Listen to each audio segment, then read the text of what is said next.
प्रधानमंत्री नरेंद्र मोदी ने पहली बार दुनिया के सबसे खतरनाक लोगों की गर्दन पकड़ी है। आने वाले कुछ दिनों में पीएम मोदी एक बहुत बड़ा ऐलान करने जा रहे हैं, जिसके डर से इन खतरनाक लोगों ने भारतीय लोगों का ही इस्तेमाल करके पीएम मोदी को अपनी ताकत दिखाने की कोशिश की है।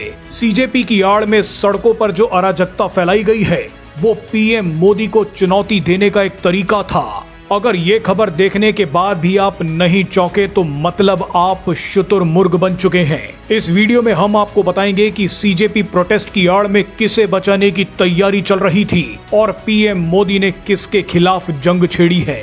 सबसे पहले आप इस होश उड़ा देने वाली घटना को देखिए। भारत सरकार ने कुछ दिन पहले कर्नाटक में टिमोथी इनिशिएटिव नाम के एक अमेरिकी मिशनरी संस्थान पर यूएपीए कानून के तहत मामला दर्ज किया है। आप जानते ही हैं कि यूएपीए भारत का मुख्य आतंकवाद रोधी कानून है। टिमोथी इनिशिएटिव नाम की इस अमेरिकी मिशनरी संस्था ने अपने ऊपर से यूएपीए हटवाने के लिए कोर्ट का रुख किया, लेकिन कोर्ट ने भी इनकी बात नहीं सुनी। कहा गया कि ऐसी संस्थाओं को जो विदेशी फंडिंग मिलती है, वो भारत में चरमपंथ को बढ़ाने के लिए ऑक्सीजन का काम कर रही है।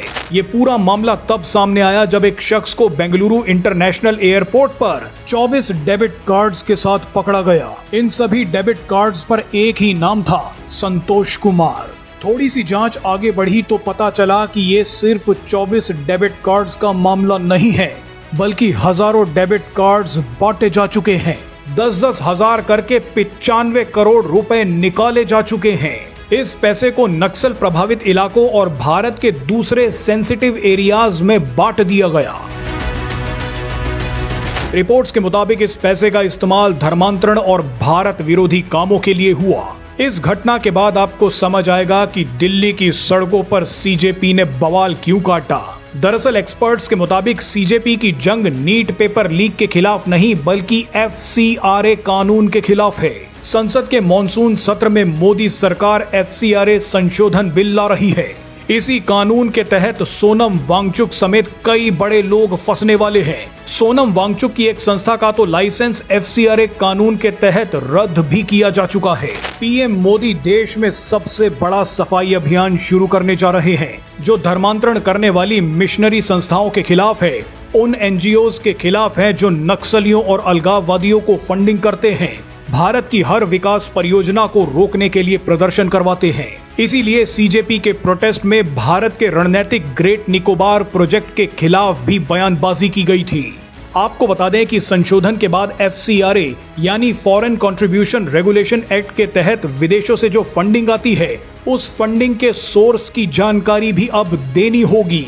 फंडिंग प्राप्त करने के लिए एसबीआई दिल्ली में अकाउंट खुलवाना पड़ेगा, यानी एनजीओज और मिशनरी संस्थान विदेशों से जो पैसा मंगवाएंगे उसे अपने एसबीआई अकाउंट में मंगवाना पड़ेगा। तीसरा संशोधन ये है कि इस पैसे का उपयोग धर्मांतरण के कामों में अब नहीं हो पाएगा। अगर कोई मिशनरी संस्था या एनजीओ गलत काम करते पकड़े जाते हैं तो उनकी संपत्ति पर सरकार का अधिकार हो जाएगा। यही कारण है कि पीएम मोदी के खिलाफ अमेरिकी डीप स्टेट ने सीजेपी को छोड़ दिया है। सीजेपी के प्रदर्शन में जितने बड़े बड़े लोग आ रहे हैं, उनके एनजीओज हैं, वो मिशनरी संस्थाओं में काम करते हैं। इन सभी की फंडिंग पर अब रोक लगने जा रही है। इसीलिए अमेरिकी डीप स्टेट ना तो पीएम मोदी को चाहती है और ना ही एफसीआरए कानून को। इसका इशारा अमेरिका ने तभी दे दिया था जब अमेरिकी विदेश मंत्री मार्को रूबियो सीधे कलकत्ता पहुंच गए और मदर टेरेसा फाउंडेशन का दौरा किया। आज तक भारत के इतिहास में ऐसा कभी नहीं हुआ कि कोई अमेरिकी विदेश मंत्री भारतीय दौरे की शुरुआत किसी मिशनरी संस्था से करे, और वो भी ऐसी संस्था जिस पर धर्मांतरण का आरोप लग चुका है। इतिहास में पहली बार अमेरिका के रिपब्लिकन और डेमोक्रेटिक सांसद साथ आए हैं और भारत के एफसीआरए कानून को रुकवाने की बातें कर रहे हैं। भारत के विपक्षी दल भी एफसीआरए कानूनों में संशोधन नहीं चाहते। इसीलिए आपको सभी विपक्षी दल सीजेपी प्रोटेस्ट में बैठे दिख जाएंगे।